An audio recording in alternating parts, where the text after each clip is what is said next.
त्यांना एकनाथ शिंदेना दूर ठेवावं लागेल. भ्रष्टाचार तुम्ही केलाय तर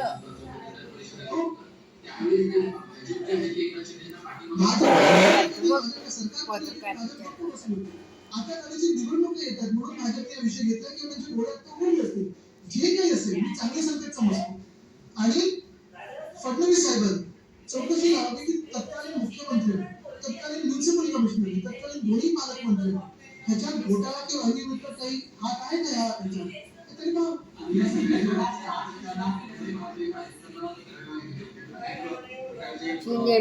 शिंदेला बाहेर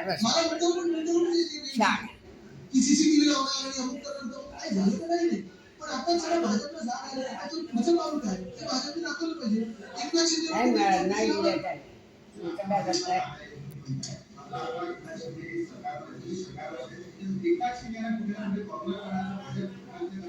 बघा त्यांचं राजकारण त्यांना माहिती असेल. मला एवढंच माहिती की माझ्या मुंबईकरांचा पैसा, ह्या महाराष्ट्राचा पैसा त्यांनी त्यांच्या आवडत्या कॉन्ट्रॅक्टरच्या खिशात टाकला. ते पैसे कुठे गेले, काय गेले, किकबॅक मिळाले नाही केले मला माहिती नाही.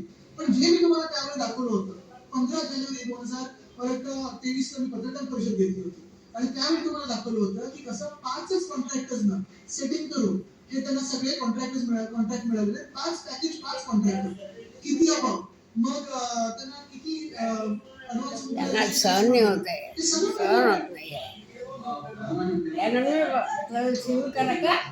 शिल्क बंद करून नाही दुसरं लाव.